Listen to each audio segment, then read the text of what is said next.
Make sure not to drop your pages.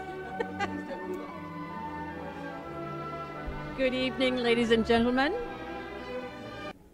I'm Helga Ulrich. I'm the Curator of European Arts here at the Museum of Fine Arts in Houston.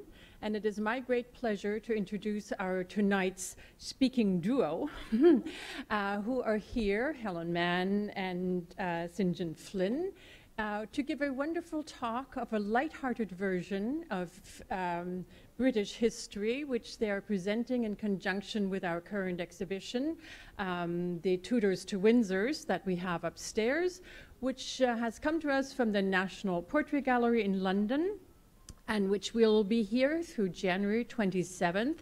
If you have not gone yet, please hurry, because many Houstonians leave it to the very last moment to go, and then it gets really crowded, and then everybody gets upset.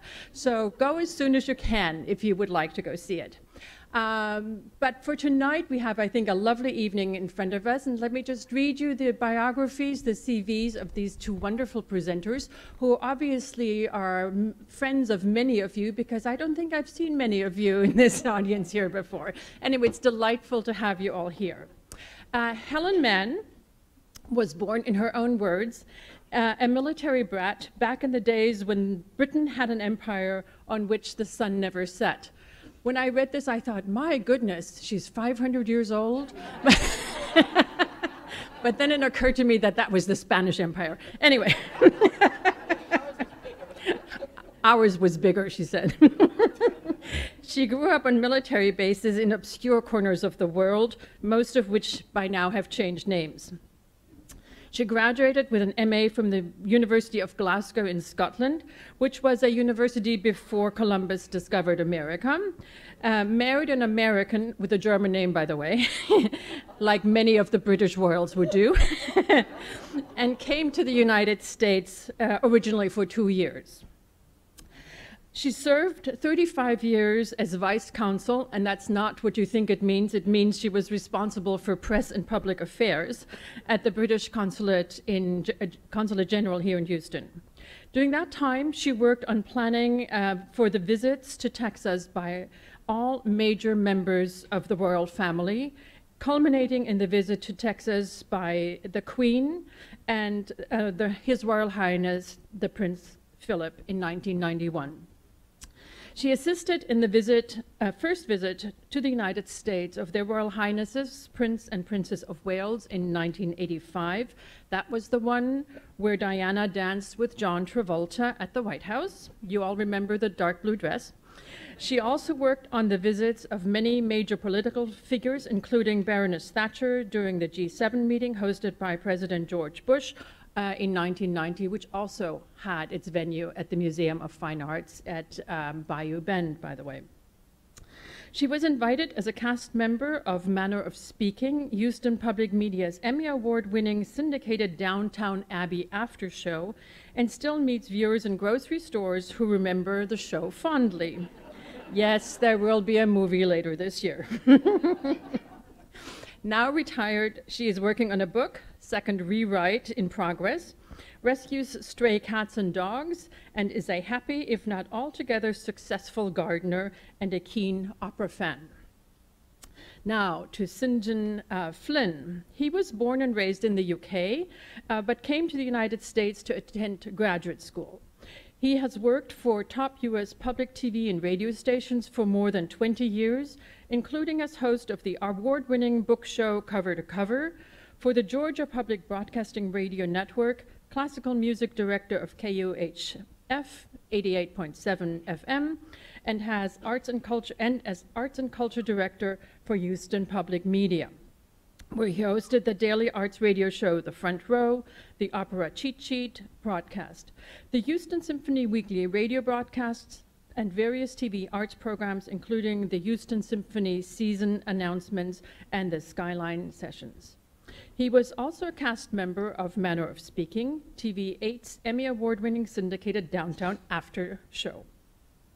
He is the longtime host of the Houston Grant Arbor Guild's Opera Night Live series and has appeared on stage as host or narrator with the Houston Symphony, Texas Music Festival Orchestra, Houston Youth Symphony, Houston Heights Orchestra, Symphony North of Houston, Valdosta Symphony, Piedmont College Orchestra, WindSync, Met Dance, Queensbury Theater, and the Lone Star Lyric Theater, among others.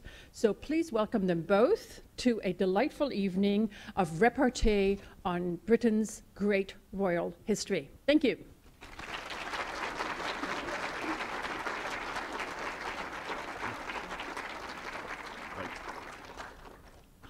Okay. Well, good evening, everybody. I must admit, I'm a little intimidated to be standing here in this auditorium because it reminds me all too painfully of the chemistry lecture room at Glasgow University, which was built in the mid-1800s and in which Lord Kelvin lectured. The seats were not as comfortable. You were there when Lord Kelvin lectured? Oh, be quiet, St. John. The seats were not as comfortable, but it was known for two things. The front row was for swats and goody-goodies, and the back row was for airplane makers. A lecture was deemed successful or unsuccessful depending on the number of airplanes that floated down from the back row to the front. Really boring lectures covered the floor. So I'm going to move on very quickly. I hope that all of you at some point have been lucky enough to have a really good history teacher in your lives, because really good teachers can honestly make a huge difference. Mine was a chap called Colin Campbell. He was a history teacher, and he went on to be the defence spokesman for the Scottish National Party. Not quite a great claim to fame, but he was a great historian. And he taught me one thing. History is all about who's got power, who wants it, what's the person who's got it doing to keep it, and what's the person who wants it doing to get it. And if you think of history in those terms and you can answer those questions, you're well on the way. So I'm going to start off by talking about Henry VIII. Let me do my intro first. Oh, sorry, St. John. That's okay. I don't want us to get ahead at this stage. The kings and queens of England were for a long time considered more than just mere mortals. For many, the monarch was of God. Each sovereign was placed on the throne by God. This idea of the sovereign as chosen by God, often referred to as the divine right of kings, was drawn from Holy Scripture. Romans chapter 13, verses 1 and 2, which say, "Let every soul be subject unto the higher powers, for there is no power but of God. The powers that be are ordained of God. Whosoever therefore resisteth the power, resisteth the ordinance of God. And they that resist shall receive to themselves damnation." Ouch. Respect the king, he is God's representative. Hold him in the utmost esteem. Do what he says, and you won't spend eternity in hell. The perception of kings and queens being apart from the hoi polloi and the spiritual descendants of Christ and having special blood is reinforced by that term, blue blood. The expression comes from, and I'll take this definition from the Urban Dictionary, the medieval European belief that royalty and nobility had blue blood. The elite had enough power and wealth that they could afford to have peasants and the urban poor do their dirty work for them. Since the aristocrats were able to stay inside and avoid long hours in the fields and the sunlight, they were often so pale that their blue veins showed under their translucent skin, thus leading people to believe that their blood was blue. But what we find throughout much of English royal history is that the monarch's entire body, not just his or her blood, is considered something sacred and precious. The king or queen was seen as a symbol of the entire kingdom. Their body had very real political significance. And any sign of weakness in the monarch's body threatened the stability of the kingdom itself. The sovereign's body was a symbol of so much: God, power, lineage, etc. What we come to realize, beginning with the Tudors, is that the king or queen's body was a hugely political entity. Physiological concepts, such as health and fertility, were intimately tied to the political life and political dominance of the kingdom. The health of the king was the health of England. Could the king get it up? Was he virile? Or did he shoot blanks? The royal body did not belong solely to the monarch, but to the whole country. And this was brought home to him or her every day. Mens sana in corpore sano, a healthy mind in a healthy body, was what the king or queen was all about. Who cares about intellectual capacity as long as he or she looked good and functioned well? The king or queen's body, what went into it, and what came out of it was very important. Their body was not their own. It belonged not just to them, but to the people and to the kingdom, as we shall find out. Thank you. Starting with Henry VIII. Henry was born in 1491, third child, second son. Came to the throne in 1509 at age 17 when his father, Henry VII, who had beaten Richard III at the Battle of Bosworth, died. So you've got this untrained, the older brother Arthur was the one who was expected to be king. So this 17-year-old who's untrained suddenly inherits the kingdom, absolute power, and a full treasury. Now what could possibly go wrong? Apart from the fact that he wanted his late brother's wife, and that's where the problem started. He was an incredibly imposing, handsome man. Although that doesn't look terribly imposing. He was described as the handsomest potentate I ever set eyes on, according to one European ambassador. We know his measurements from several preserved suits of armor. He was about 6'1" at a time when most men were 5'5" to 5'6". As a young man, he suffered from malaria, which at the time was endemic in Britain, and had recurring bouts of it all his life. And bear in mind that medical care then was a far cry from what we're used to today.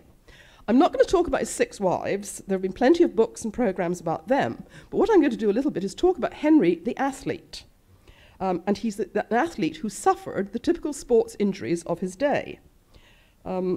He played tennis, and if you've been to Hampton Court, you've seen the tennis court there that he played on. And in fact, you can still join the Hampton Court Tennis Club if you're living in the UK. But his favourite sport was jousting. Now think about that for a moment. Heavily armoured men on top of heavily armoured horses, horses especially bred for their size, charging at each other at between 30 to 40 miles an hour with the goal of striking each other with a lance point. Now, physics isn't my strong suit, but try and work out the power of the blow of the lance's point, the 1-inch square point, with the impact of all that mass and speed behind it. So obviously, Henry had what we'd call today sports injuries. He had an early bad accident which caused a head injury, which resulted in his having migraines for the rest of his life. Then he had a second major jousting accident in January of 1536, when he was already 45. This was after the death of Catherine of Aragon, his first wife, and after he'd already married Anne Boleyn, and she had had her first child, a little girl, and she was pregnant for the second time. This is the Henry of that time. Henry was injured. His horse, he was knocked off his horse fell on him. And he was unconscious for over 2 hours, and he was feared dead. The shock of hearing about this caused Anne to miscarry what turned out to be a male child, and she never managed to claw her way back from that. Today it's generally agreed that Henry probably suffered from frontal lobe damage from that accident, and certainly he was never the same after that. He had severe personality changes. He suffered from extreme mood swings. It was the end of their marriage, of Henry and Anne Boleyn, and Anne was executed in May of that year. Henry then became the Joseph Stalin of his day. He was a cruel tyrant and a ruthless exponent of what we might call the politics of terror. There's a British historian, a minor historian called Jasper Ridley, who's done a wonderful book about Henry as the Stalin of his day. He was no longer able to exercise. He ballooned in weight, and he'd already gained quite a lot. His waist went from 32 inches to 52 inches, and his chest went from 36 inches to 54. He became a binge eater, putting away something like 13 or 14 different dishes a day. He couldn't drink the water at the time, as nobody could, it was so foul, so he drank either ale or wine. He didn't like vegetables, and he loved sweets. Now, are we talking a healthy lifestyle or what? He died in 1547, a comfort-eating, paranoid, semi-recluse, surrounded by a court towards whom he was increasingly erratic. And then, to add insult to injury, there were reports that his bloated corpse exploded inside the coffin just before his funeral. Now, we're going to take questions at the end, if you have any questions, but just for the moment, I'm going to give you a quick quiz and shout out your answers if you know them. As school children, we learned the 6 wives of Henry using the mnemonic divorced, beheaded, died. Divorced, beheaded, survived. The queens were Catherine of Aragon, Anne Boleyn, Jane Seymour, Anne of Cleves, Catherine Howard, and Catherine Parr. Now, question, which one did Henry choose to be buried next to? Well done. Good. Give the correct answer. Yes, the correct answer is Jane Seymour. Okay, St. John? Oh, is it me? Wonderful. I think so. Let's talk about Henry's body some more. In a time when the average Englishman stood 5'6", as Helen has said, Henry was 6'1". In the Tudor era, royal portraits, such as those in the current exhibit here at the MFAH, were intended to demonstrate power, prestige, and earthly perfection. Lots of finery, a bold stance, and a big codpiece. After all, the larger your codpiece, presumably the larger you were in bed. Ah yes, Henry's codpiece. His codpiece is very prominent in this famous Holbein portrait. Who needs a trumpeter to announce the king's arrival when he's dressed like this? His codpiece would come through the door 5 minutes before the rest of Henry did. Same thing on the battlefield. Despite the armored helmet covering your opponent's face, you'd always be able to tell you were fighting Henry by his armored codpiece.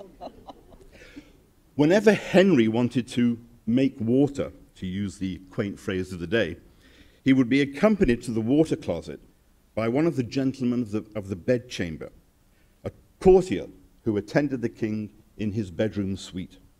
These gentlemen were the closest people to the king, so when Henry felt the need to relieve himself, one of the gentlemen of the bedchamber would accompany him. He couldn't even take a leak in private. Why? Because his urine was constantly under scrutiny by the royal physicians, checking the king was in good health. And so every time he pissed in a pot, the pot was conveyed to the appropriate medical folks for examination. The doctors poured the urine into a glass urinal and then examined its color. They even had a chart which contained all the possible colors of urine and what each might mean in terms of the health of the king's body. The gentleman of the, it gets worse, the gentleman of the bedchamber came to be known, the head gentleman of the bedchamber came to be known as the groom of the stool, assisting the king in excretion and ablution, even wiping him. The well-known British Tudor historian David Starkey says of this position, the groom of the stool had, to our eyes, the most menial tasks. His standing, though, was the highest. Clearly, then, the royal body service must have been seen as entirely honourable, without a trace of the demeaning or the humiliating. And that is the royal stool. Both the king's urine and his feces were regularly inspected to make sure the king was healthy. When Henry came to the throne in 1509, he was 17 years old, and he was known as an athlete. Over time, however, he ballooned in size to the point that when he died, he weighed close to 400 pounds, and as Helen said, a 51, 52-inch waist. He was covered with painful, pus-filled boils, and probably suffered from gout. His obesity and other medical problems are believed to have started as a result of a jousting accident in 1536, in which he suffered a leg wound. The chronic wound festered for the remainder of his life and became ulcerated, thus preventing him from maintaining the level of physical activity he'd previously enjoyed. It was said that In his later years, the festering leg wound and the suppurating boils gave off a foul odor, such that you could smell the king coming from 3 rooms away. It was no longer just a codpiece that announced his arrival. Of course, a major problem for Henry was his inability to father a male heir and a spare. One of his physicians kept a medical notebook. Under the rubric coitus, he includes a treatment to help Henry achieve an erection and produce virile sperm. Goat's testicles were ground up and formed into an apple shape, along with some marjoram. Sometimes some bull testicles were added for good measure, and the king would eat it. According to one foreign ambassador at the English court, when Henry became king, His Majesty is the most handsomest potentate I have ever set eyes on. Above the usual height, with an extremely fine calf to his leg, and a round face, so very beautiful it would become a pretty woman. His mind didn't seem as important as his body. Well-defined calves were thus a symbol of Tudor manhood. No one seemed to care about the monarch's mind, only his legs, and apparently his codpiece. In 1586, 28 years into her reign, Queen Elizabeth I said, "We princes, I tell you, are set on stages in the sight and view of all the world duly observed. The eyes of many behold our actions. A spot is soon spied in our garments, a blemish noted quickly in our doings." Her doings were the subject of international speculation. After all, she was the sovereign of one of the world's great powers. Her body was of public concern. Her body was one and the same as England.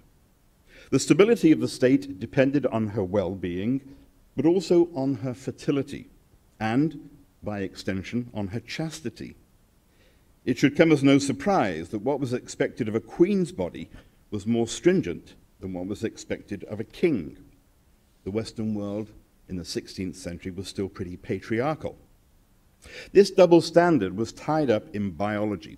The queen's chastity and her fertility were of great import to the state.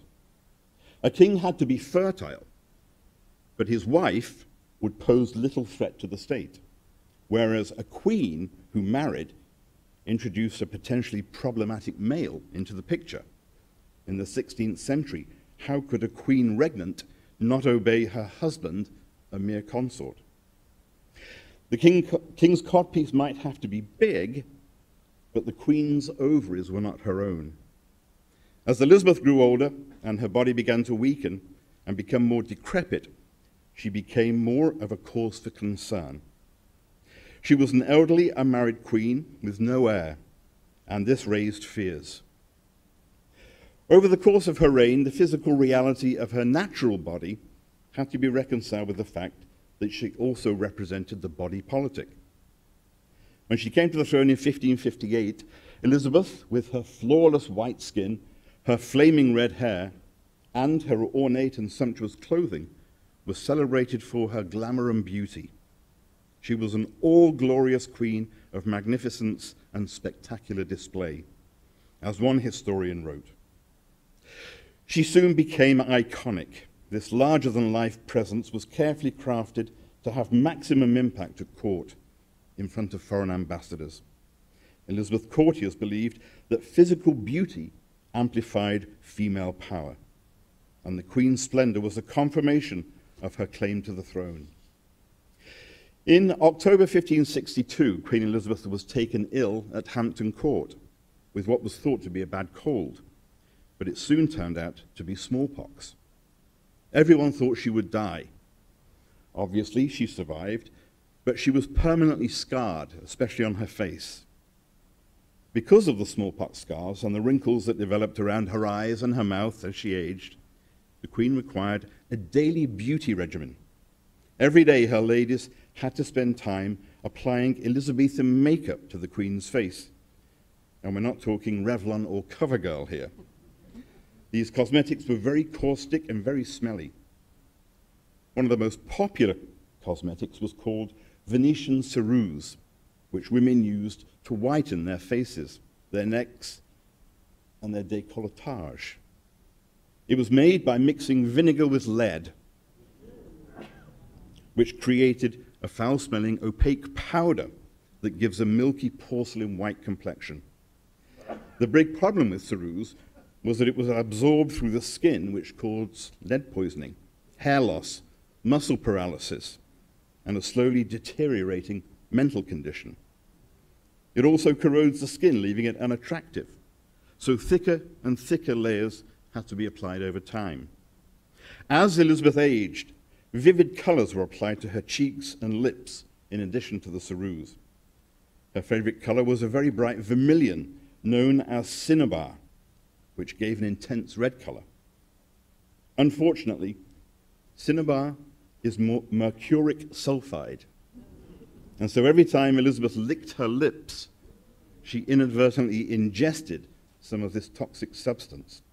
And she may have begun to experience symptoms of mercury poisoning, including lack of coordination, sensory impairment, memory loss, irritability, slurred speech, even depression. And prolonged use of these ceruse and the cinnabar is held to be partly responsible for her death. She's also believed to have suffered from amenorrhea, or irregular or light menstruation. Foreign ambassadors would often bribe the Queen's ladies of the bedchamber for information about her, and they would send reports home full of intimate details, such as her light and irregular periods. Even the papal nuncio in France couldn't resist commenting on Elizabeth's menstrual cycle. Quote, "She has hardly ever the purgation proper to a woman," he said. Over the 5 decades of her reign, the young and beautiful Elizabeth, with her pretty face, red hair, slender physique, morphed into an old woman with wrinkles, a red-colored wig to cover her balding grey hair, and black, rotten, and foul-smelling teeth. This mask of youth that Elizabeth's ladies had to daily create was also demanded in portraits. The Queen's eternal beauty was sustained by officially sanctioned facial depictions, such as here. Any portraits that revealed a true likeness, such as this one, had to be destroyed. Obviously, this one fell through the cracks. Elizabeth, moving on to James I, who was James VI of Scotland. Who's this little cutie? Oh, here she is again with the mother. Maybe this was her yearbook portrait. No, it's not Elizabeth I. These are all James I, who became King of England in 1603 at age 37. He'd been King of Scotland as James VI since 1567, and had gained a major reputation for his favorites. I love this line from a historian writing about James. Throughout his youth, James was praised for his chastity, and he continued to prefer male company. That is true British understatement. But what would we expect from someone who spent so much of their formative years dressed in a dress, painted like a lady? To quote Aerosmith's, "Dude looks like a lady." He did, however, marry Anne of Denmark, daughter of the Danish king, in 1589, and gave birth to 7 children who survived beyond birth, of whom 3 reached adulthood. So he more than did his dynastic duty. An English parliamentarian observed of James that he, quote, "never yet saw any fond husband make so much or so great dalliance over his beautiful spouse as I have seen King James over his favorites, especially the Duke of Buckingham." James was introduced to 21-year-old George Villiers, the son of a minor county squire, in 1614. According to contemporary accounts and surviving paintings, Villiers was a cutie. The Bishop of Gloucester declared Villiers, quote, the handsomest-bodied man in all of England, his limbs so well compacted, and his conversation so pleasing, and of so sweet a disposition. Of course, just look at those legs. James was smitten. He began showering titles on Villiers in such profligate fashion that by 1623 Villiers was the Duke of Buckingham, the highest rank of nobility. In 1617, the King's Privy Council was tired of this blatant favoritism, and he called the King before them. James defended himself, saying, and I quote, "I, James, am neither a god nor an angel, but a man like any other. Therefore I act like a man, and confess to loving those dear to me more than other men. You may be sure that I love the Earl of Buckingham more than anyone else, and more than you who are here assembled. I wish to speak in my own behalf, and not to have it thought to be a defect. For Jesus Christ did the same, and therefore I cannot be blamed. Christ had his John, and I have my George." Letters exist between James and Villiers that seem to suggest a very intimate relationship. Obviously, there was some sort of strong attraction based on what has been said, and the paintings that we know, Villiers looked very good. But consider those legs and the changing aesthetics of portraiture. With Henry VIII, it was his well-developed calves that were noted and revered. By 1616, just 70 years later, the King's portraits have taken on a decidedly more feminine presentation. There's Henry, there's Villiers.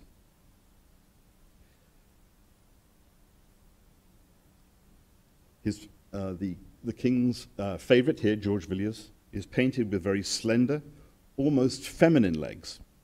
There are no big bulging calf muscles there. Breadth had apparently been replaced by length. Well, thank you, St. John. Gosh, how do I follow that? I'm sorry, I'm going to talk about Charles I. He was the only British king to be executed. And there's actually a thread running through British history of younger brothers who become kings, although they weren't expected to. Charles' older brother Henry was being groomed to be king, but he died in 1612 at age 18, probably from typhoid fever. And his older sister, Elizabeth, moved to Bohemia, where she married I've forgotten who she married. Anyway, somebody in Bohemia. This left poor Charles, who was a very shy child, to become king. He was born in 1600 in Dunfermline Palace in Scotland, while his father, James VI of Scotland and first of England, was still King of Scotland during the last years of Queen Elizabeth's reign. He was a sickly child, and he was left behind, in fact, when his parents moved down to London on Elizabeth's death, because they didn't think he'd survive the journey. He was short, he was 5'4", he stammered, he was shy. To try to cure his stammering, he spoke with pebbles in his mouth. He had weak ankles, he may even have had rickets, and throughout childhood he grew up wearing these special leather and brass boots. His father, James VI, was a frivolous king, as St. John has mentioned, but he was one who firmly believed in the divine right of kings, and this was about all that James and Charles had in common. James' favourite, George Villiers, the Duke of Buckingham, ingratiated himself with Charles and managed to become his close friend and confidant for the first 3 years of Charles' reign, and this was before... That's Villiers. That's Villiers. Mm-hmm. Thank you. Okay. Right. It's a different view. Different view of him. Okay. Sorry. So Charles I, anyway, Villiers is assassinated. The issue of how far and how fast the English Reformation should proceed was still simmering away, as it would go on for another 100 years or so. But the country was strongly anti-Catholic. The English Civil War started in 1642 with the Battle of Edgehill, and this was the civil war which pitted the Cavaliers against the Roundheads. The Cavaliers, the word cavalier comes from the Spanish word caballero, which at the time suggested that these were foreign bullies. This was typical English xenophobia. The term Roundhead referred to the shaved heads of the London apprentices, the early renter crowd. And it suggested to the people at the time that they were low-bred, rough, and uncouth. I'm going to skip a history of the Civil War. It's too complicated. This is the portrait of Charles I, which hangs in the dining room at Highclere Castle, which many of you will know as the dining room at Downton Abbey. The Civil War ended with Charles in the hands of the Scottish Presbyterians, who reached an agreement with Parliament that for £100,000 and the promise of more to come, they'd hand Charles over to Parliament and retire back to Scotland. Parliament wanted to negotiate the terms of what we today would call political power sharing, but Charles refused categorically. And this from a position where he was Parliament's prisoner, and he just frankly refused to give up power, so not hard to see where that was going. Charles was tried, and in January 1649 he was found guilty and sentenced to death. He went to his execution wearing two shirts. It was January in 1649, and he didn't want to be seen to shiver and be thought to be afraid. He knocked back a glass of claret before stepping out onto the scaffold. Yay. And he carried a clove-stuffed orange to help ward off the smell of the crowd gathered for the public execution. He made a short speech, said a short prayer, knelt down, and the executioner had his way. He was buried at Windsor, and England was now a republic, which it would remain until the Restoration in 1660. And your quick quiz question: following the execution, the king's head was held up and displayed. What then happened to it? Was it stuck on a pike on London Bridge, sewn back on, or thrown in the Thames? It was sewn back on, thank you. And the body was given back to the Queen with the head sewn back on. Am I doing Anne next? No, I think I'm doing George.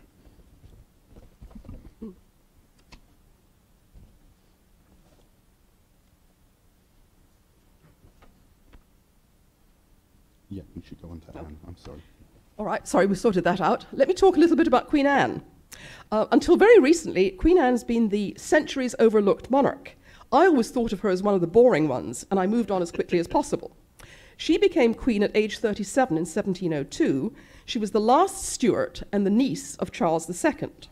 Now, the union of the crowns took place in 1603 when Elizabeth died, but it took about 100 years or more for the formal union of England and Scotland to take place into the Kingdom of Great Britain. Excuse me. And that happened during Anne's reign in 1707. Now, poor Anne suffered from really bad health. Really, really bad health. She was crippled by gout and arthritis, and she was a virtual invalid when she became queen, a far cry from the magnificent portrait that you see here. She had to be carried to her coronation in an open sedan chair. Over 17 years, she had 17 miscarriages and still or premature births. She died without leaving an heir, as her only surviving son, William, died at age 11 in 1700. It's theorized now that she may have suffered from lupus. Her reign was short, 12 years only, but during that short period, the seeds of empire were planted. Britain emerged as a great power thanks to the victories won by John Churchill, the Duke of Marlborough, over the French. These laid the foundations for Britain's future naval and colonial supremacy, which was to last till the middle of the 20th century. Anne was very dependent on her female friends. First of all, almost exclusively on Sarah Churchill, the Duchess of Marlborough. These were two totally different women. Anne, the Queen, was reserved, stolid, plodding, but quite quite shrewd.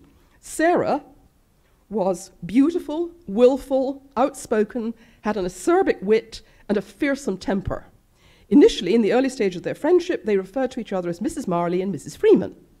Now, Anne was navigating a very fraught background. In the religious world, there was the recent memory of the revolution that had deposed her father, James II, and eventually brought her to power. She was born and raised Protestant and was always highly suspicious of the Catholic Church, which she considered to be wicked and dangerous. Then in the political world, you had the violent partisan politics of the Whigs, the Liberal Party, and the Tories, as the growth and development of parliamentary democracy continued. Anne, incidentally, was the last monarch in Britain to veto a parliamentary bill. And internationally, Britain was at war with France for almost her entire reign. There was always the constant threat of foreign invasion and/or civil war. Do you really wonder that she retreated to the company of women? However, this led to rumours of her relationship with Abigail Masham after she finally fell out with Sarah.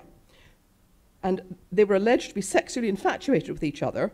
A rumour started by the now... Shocked. Oh, stop it!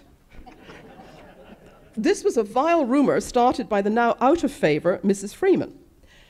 Anne had a stroke and died in 1714 and is buried in Westminster Abbey.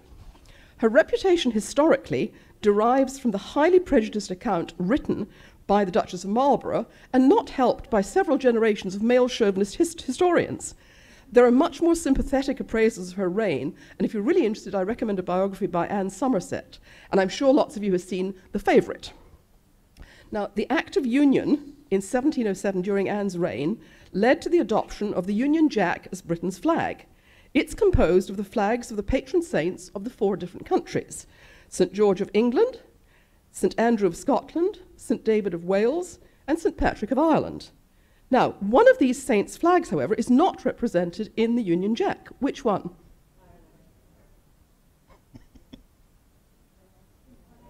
Wales.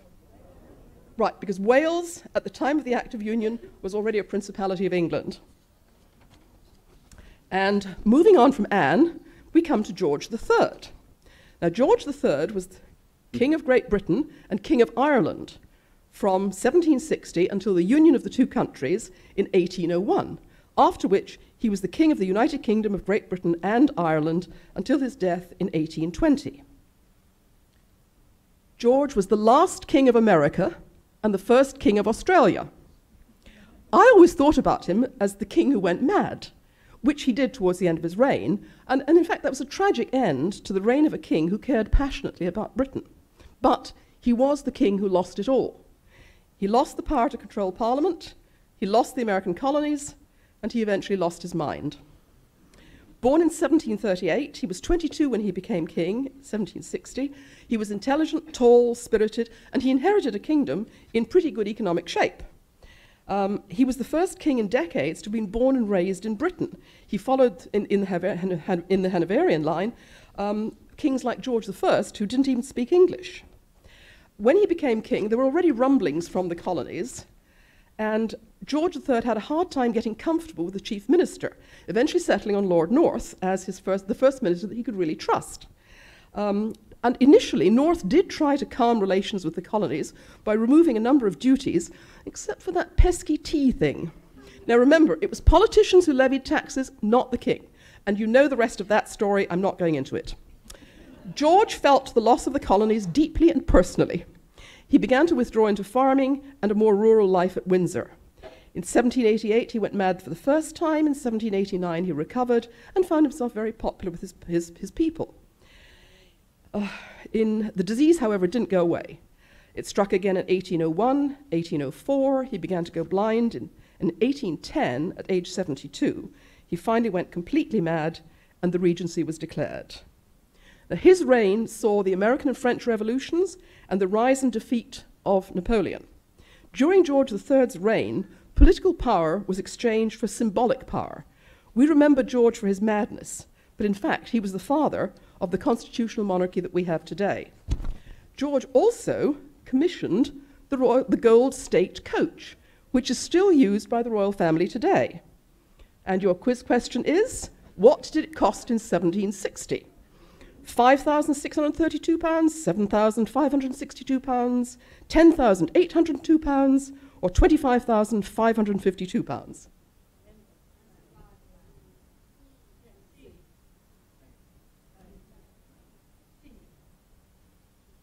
No, it cost £7,562 sterling at the time. Now, I'll pass over to St. John, who's going to talk a little bit more about George III and his madness. Well, you may have seen the film The Madness of King George, which depicts his bouts of illness that forced him to withdraw from public view. He was often violent and talked incessantly and obscenely for hours at a time. The medical treatments he was subjected to were pretty appalling. He was bound and gagged and strapped into a chair for hours. And perhaps most tellingly, his urine was reported by his doctors to have been blood red. And yes, we're back to the king's piss. George recovered from these early episodes and suffered only slight attacks of this strange illness over the next 12 years. But in 1810, at age 72, he suffered a total relapse from which he never really recovered. He was kept at Windsor Castle for the next 10 years, neglected and unkempt, blind and deaf. He did have lucid moments, however, during which he struggled to understand what he had become. His wife, Queen Charlotte, would visit him, but when it got to the point he could no longer recognize her, she stopped visiting. She died in 1818, and George was never informed. Christmas of that same year, George suffered another violent attack, after which he sank into a coma, and he died February 16, 1820. In 1966, a mother and son team of psychiatrists, Ida McAlpine and Richard Hunter, published a paper in the British Medical Journal in which they put forward the theory that George III suffered from a blood disease known as porphyria, which would explain the bouts of temporary madness, etc. According to their research, they cited the telltale symptom of purple urine as the proof of King George's condition. His physicians never diagnosed it because they ignored the color of his urine. Porphyria is hereditary, and it can be manifest in both males and females. Among the symptoms is one that is akin to madness, in which the patient appears dazed and confused. It comes in episodes, and it can also skip generations. Today, researchers believe that the presence of porphyria in the royal bloodline may go back to James I, whose doctor noted symptoms similar to those of George III. It's also believed that James inherited it from his mother, Mary, Queen of Scots. According to one historian, James suffered from itchy skin, gout, and abdominal pain. His physician kept detailed notes which describe his urine as being, quote, purple as Alicante wine, a sign of porphyria. McAlpine and Hunter concluded that his symptoms added up to a mild case of porphyria. Among other descendants of George III believed to have suffered from porphyria were his granddaughter, Princess Charlotte, the only child of George IV. Charlotte died after a long and difficult childbirth, which produced a stillborn baby. It's been suggested she died as a result of porphyria. Porphyria was passed from George III down to Queen Victoria, who was his granddaughter, and then on to her oldest child, Princess Victoria, who married Frederick III, Emperor of Germany and King of Prussia, and then on to her daughter, Princess Charlotte of Prussia. Prince William of Gloucester, a great-great-grandson of Queen Victoria and a grandson of George V, and therefore a first cousin of the present Queen, who died in an air crash in 1972 at the age of 31, was reliably diagnosed with porphyria. So porphyria in the British royal family goes back at least to Mary, Queen of Scots in the 16th century. And from the British royal family, it was passed on to the German royal houses also. Thank you. I'm going to talk a little bit about Queen Victoria, but I could talk about her for hours. But you've probably all seen the PBS specials or some of the films like Mrs. Brown or Victoria and Abdul. So just to get started, let me give you a few fun facts about the widow. She was christened Alexandrina Victoria after her godfather, Tsar Alexander I of Russia. Now, she was another monarch who was never expected to reign, because at birth she was fifth in line of succession behind King George III's four eldest sons, her three uncles, and her father, Prince Edward, Duke of Kent, the fourth son. Her uncles all died without surviving legitimate children, and her father died when she was 18. She was the first member of the royal family to actually live at Buckingham Palace. Previous monarchs had lived at St. James's Palace, Windsor Castle, and Kensington Palace. And those are a few views of Buckingham, well, first of all, Buckingham House as it was originally built, and then a later view, and then Buckingham Palace as it is today. She was tiny. She was 5 feet tall, 4 inches shorter than the present queen, who's pretty tiny. She hated her mother's controller, or secretary, Sir John Conroy, who was reputed to be her mother's lover and who attempted to control her as a child and hoped to carry on in that position once she became monarch. She survived 6 assassination attempts. The poor girl had to propose to her own husband. Protocol didn't allow Prince Albert to propose to her. She started the tradition of white wedding dresses because she wanted to show off the embroidery on her dress, and she asked that none of the wedding guests wear white so as not to draw attention from herself. She and Albert had 9 children, most of whom married several other European monarchies, and in turn produced 42 grandchildren spread out across the royal families of Germany, Russia, Romania, Sweden, Norway, Greece, and Spain. So effectively, she was the grandmother of Europe, and certainly her son, Edward VII, was the uncle of Europe. She was the first monarch ever to ride a train. She was the second longest reigning British monarch, 63 years and 7 months. She's now been passed by the present queen, who doesn't actually celebrate the day of her accession to the throne, as that was the same day, it was the anniversary of the death of her beloved father. And Victoria was a carrier of hemophilia. She spoke 6 languages, and your quiz question is, which of the following was not one of them? Which language didn't she speak? Greek. Thank you. Who got that? Okay. And I'll pass you back to St. John for a bit more discussion about hemophilia. While the English royals may have imparted porphyria to some of the royal houses of Europe, they've also been responsible for spreading a more serious blood disorder, as Helen noted, hemophilia. This was the genetic curse of Victoria. The blood disorder is carried by females and manifests only in males. Thus, the odds of passing it on are 50-50. The implications of all of this for dynastic marriages across Europe were huge and brought new meaning to the whole idea of royal blood and blue blood. Queen Victoria, through 2 of her 5 daughters, Princess Alice and Princess Beatrice, passed haemophilia to various royal houses across the continent, including Spain, Germany, and Russia. Victoria's 4th son, Prince Leopold, Duke of Albany, was one of the first in England to be diagnosed with haemophilia.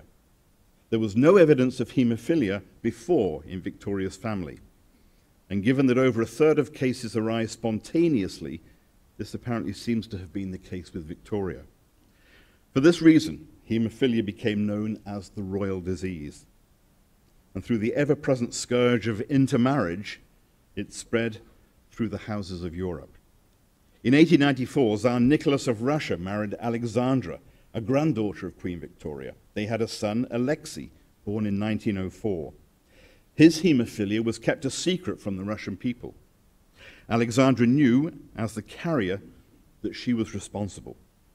She turned to all sorts of things looking for a cure, eventually turning to a holy man named Rasputin. It was Alexandra's reliance on the mad monk, who gained power and notoriety through his association with her, that destabilized the Russian imperial house and hastened the revolution. In 1906, King Alfonso of Spain married Victoria Eugenie, granddaughter of Queen Victoria. Their son, Alfonso, heir to the Spanish throne, was born with haemophilia, which ended up killing him. His condition created the popular belief that Alfonso was not fit to rule when his father died. This attitude contributed to the waning popularity of the monarchy in Spain, and the country became a republic in 1931 when the royal family was exiled.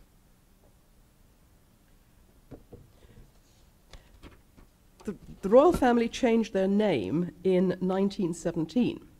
The House of Windsor is Britain's current reigning royal house. So far, it's included King George V, Edward VIII, George VI, and the current Queen Elizabeth II. Although some of my Scottish friends still insist that as far as they're concerned, the present Queen is Elizabeth I, since they never had a Queen Elizabeth. And Queen Elizabeth Tudor was Queen of England only, because at the time Scotland was a sovereign nation. The House of Windsor was founded by George V by royal proclamation on the 17th of July 1917, when it was changed from the German Saxe, Coburg and Gotha. By 1917, we were 3 bloody years into World War I, and any feelings of cousinly warmth had been wiped out, and anti-German sentiment was running high. It reached a peak in March of 1917, when German airplanes, Gotha G-14s, heavy airplanes capable of crossing the English Channel, bombed London directly. And a school in the Poplar area of the East End, known to fans of Call the Midwife, was bombed, and 18 children were killed. The name of the royal house was changed, and it's now the House of Windsor. Your quick quiz question. Sorry, that was the Gotha. I mean, quite incredible. This thing actually crossed the Channel, dropped its bomb on the East End. Various names for the royal family were considered. Which one of the following was not considered?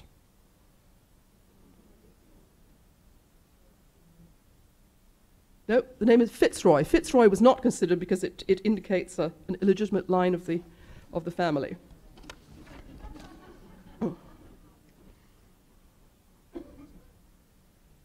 Moving on to King George VI, another second son who was never expected to be king. He was born left-handed, but he was forced to write with his right hand. He had knock knees and grew up with his legs encased in splints to straighten out those knock knees. He was sent to the Naval College at age 13 in 1909. In 1911, he was bottom of his class. He joined the Royal Navy and saw action in the Battle of Jutland in 1916, which was the largest naval action of World War I. He proposed to Scottish aristocrat Elizabeth Bowes-Lyon 3 times before she finally accepted him. They were married in 1923, and Elizabeth later, this was still fairly shortly after the end of World War I, and as they were leaving Westminster Abbey, Elizabeth laid her bouquet on the tomb of the unknown warrior in Westminster Abbey, and that started a tradition by which royal brides ever since have copied her gesture. In the official wedding picture, all the bridesmaids have their bouquets. Elizabeth doesn't have hers because it's in Westminster Abbey. The Queen's bouquet was laid on the tomb of the unknown warrior, as was Princess Diana's. Diana's bouquet was 42 inches long, 15 inches wide, and weighed between 4 to 6 pounds. And most recently, both Kate Middleton and Meghan Markle had their bouquets put on the tomb of the unknown warrior. King George VI refused to leave Buckingham Palace despite German bombing, and especially after a direct hit in 1940. The palace was bombed, and King George died in 1952 of lung cancer at age 56. Queen Elizabeth, the Queen Mother, died in 2002 at age 101. During the war, it was suggested that the young princesses, Elizabeth and Margaret, should be sent to Canada. The Queen Mother's reply, quite shortly and sharply, was, "The children will not leave unless I do. I shall not leave unless their father does. And the king will not leave the country under any circumstances whatsoever." After the bombing in 1940, she said, "I'm glad we've been bombed, because now I can look the East End in the eye." She wrote to her mother to talk about the bombing attack on Buckingham Palace. She visited the East End, and it was rather snarkily pointed out that visiting the bombed East End in furs and jewelry was a bit over the top. Her response was fairly sharp. "If they came to visit me, they'd wear their best clothes, and I can do no less." I've always been fond of the Queen Mother, but I particularly love her quote about her philosophy of life. She said, "Wouldn't it be terrible if you spent your life doing everything you were supposed to? Didn't drink, didn't smoke, didn't eat anything, took lots of exercise, and suddenly one day you were run over by a big red bus. And as the wheels were scrunching into you, you'd say, 'Oh my God, I could have got so drunk last night.' That's why you should live your life as if tomorrow you'll be run over by a big red bus." And your quiz question, Despite his stammer, shyness, and childhood sickliness, George VI was quite athletic.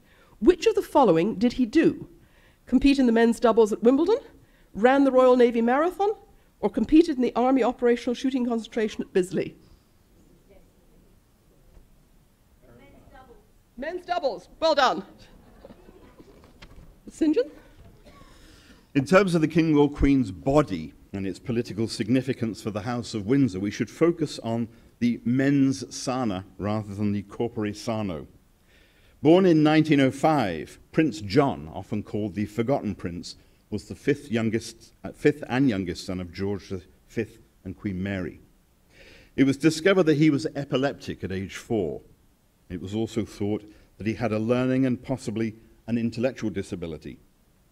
It may be that he was in fact autistic. His epileptic seizures became ever more frequent and severe, and in 1916 he was sent to live away in isolation at Wood Farm on the royal family's Sandringham estate, where he was cared for by his nanny and a small staff. Prince John died there on January 19th, 1919, following a severe seizure. He was buried nearby at St. Mary Magdalene Church the next day. He was 13. His illness was disclosed to the public only after his death. As one historian put it, the royal family believed that these afflictions flowed through their blood, which was believed to be purer than the blood of commoners, and as such, wished to hide as much as possible in regard to John's illness. Undoubtedly, the royal family were frightened and ashamed of John's illness. So there was a perception among some that the royal family had tainted blood on the Windsor side. Imagine the revelation then that mental illness existed not just in George VI's bloodline, but on his wife's side of the family too. Elizabeth Bowes-Lyon married Bertie, Prince Albert, the future George VI, and was the mother of the present Queen. In 1914, Elizabeth's brother John got married, and he and his wife had 5 daughters. 2 of them were named Nerissa and Catherine Bowes-Lyon.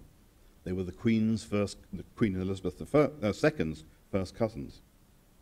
In 1987, it was revealed that Nerissa and Catherine had been placed in a hospital for the mentally disabled in 1941. Although Nerissa died in 1986 and Catherine in 2014, both had been listed in Burke's peerage as being dead since the 1963 edition. Throughout their time at the hospital, there is no known record that the sisters were ever visited by any member of the Bowes-Lyon or Windsor families. There were significant issues on the husband of Queen Elizabeth's side of the family as well. Queen Victoria's second daughter was Princess Alice. She had a daughter named Victoria, who had a daughter named Alice. Follow me there. Princess Alice of Battenberg, great-granddaughter of Queen Victoria. In 1903, Princess Alice married Prince Andrew of Greece, 4th son of King George I of the Hellenes, that's Greece, and grandson of King Christian IX of Denmark. Alice and Andrew, or Prince and Princess Andrew as they were known, had 5 children, the youngest of whom, and the only boy, was born in 1921. He was Philip, Prince Philip, Duke of Edinburgh today. Princess Andrew was born deaf, but she had taught herself to speak correctly and to read lips in 4 different languages. After the monarchy was abolished in 1924 in Greece, Prince and Princess Andrew and Prince Philip went to live in Paris. Princess Andrew became intensely religious, and she converted to the Greek Orthodox Church. She claimed to receive divine messages and to have healing powers. In 1930, she had a nervous breakdown and was diagnosed with paranoid schizophrenia. After undergoing treatment in Berlin, she returned home, but then was forcibly removed by her family to an asylum in Switzerland, where she stayed for 2 years. In 1947, Alice returned to Britain to attend the wedding of her son Philip to Princess Elizabeth. After the wedding, Alice went back to Athens, where she became an Orthodox nun and founded her own religious order. In 1953, she attended the coronation of Queen Elizabeth dressed in her religious habit. You see her down there at the bottom left. Princess Alice left Greece for the last time after the Republican coup in 1967, which exiled the Greek royal family. The Queen and Prince Philip invited her to live at Buckingham Palace, which she did until her death in 1969. What is remarkable here is that there were so many mental health issues on so many, many sides of the British royal family. To conclude, let's bring the British monarchy to Houston. Here is Helen receiving her MBE from the Queen at Buckingham Palace in 1995.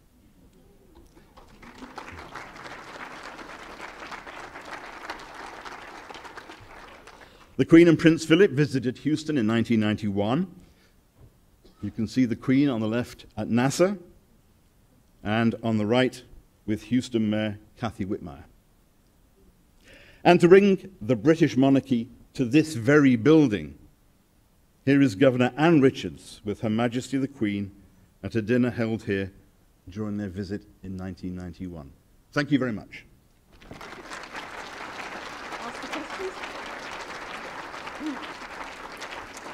We have run over time, but if anybody wants to ask questions, if it's okay with the museum, we're happy to take questions. Oh. Has the current British monarchy ever received questions about the treatment of the relatives who were disappeared? Have the current royal family ever received any inquiries or feedback on the treatment of those that were detained in institutions? The answer is, I'm sure they have, but it's not something that they address formally or publicly. Very often they would say that it was a private matter, it was a family matter, and therefore they wouldn't comment on it. I've seen pictures of Victoria as a lovely young woman and pictures of her as a dumpy old dowager. Nothing in between. Is there a reason for that? I mean, there are pictures. There are pictures of her. But she did become pretty much very reclusive after Yeah. Albert's death. When Albert died, when Prince Albert died, she took that mourning really seriously. She retreated to Windsor for Yeah, many she removed herself. She wore black, and obviously she was getting older. It's interesting, Albert died so young, and Queen Victoria sort of retreated into herself. Queen Elizabeth's mother, Queen Elizabeth, lost her husband in 1952, and she still had half her life to live, and she carried on. She didn't retreat, she didn't retire, she just carried on doing what she was doing.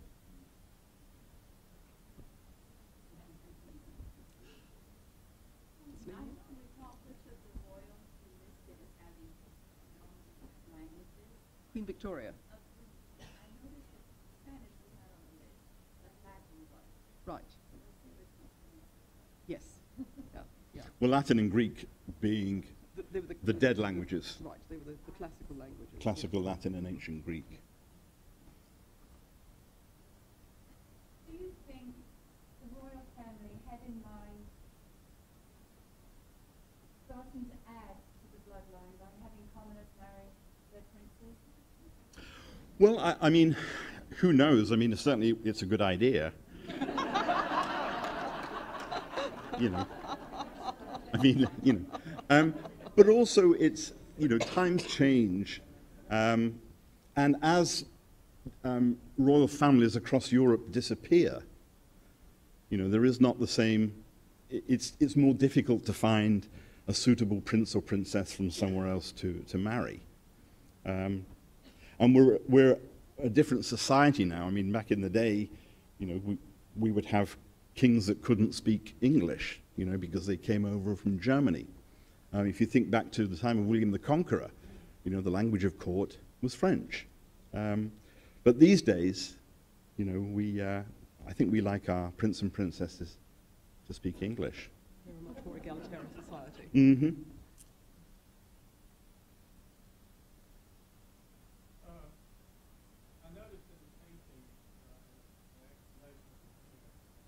Leopold first. Friendlier description of his woe in Victoria's reign than I saw in the series, the previous series, which seems to depict him as sort of an evil person in court, always pushing the interest of, I guess, Saxe-Coburg or wherever he was from. Which is true? Are you talking about Leopold or Albert? Leopold. Leopold. I think Leopold was a very bossy individual. That would be the kindest way of describing him, with an inflated idea of his command of international affairs and his sense of diplomacy. I think if you bear that in mind when you think about Leopold. I mean, one thing that will really illustrate how interwoven these families were, Prince Philip had 4 older sisters. And in the years just before the start of the Second World War, one of his sisters, who was married to a German prince, died in a plane crash with her children. And Prince Philip went to somewhere in a town in Germany for the funeral. And there is a picture of him walking behind the coffin with the husbands of his other sisters. They are all Nazi officers in uniform. You know, it's, I mean, it's frightening. You know, we don't realize perhaps in Britain how lucky we are that we were able to get that wiped out, you know, before the Second World War started. Thank you all very much. And,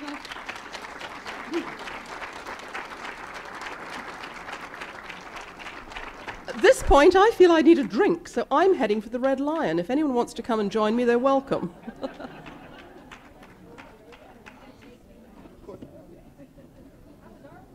Oh.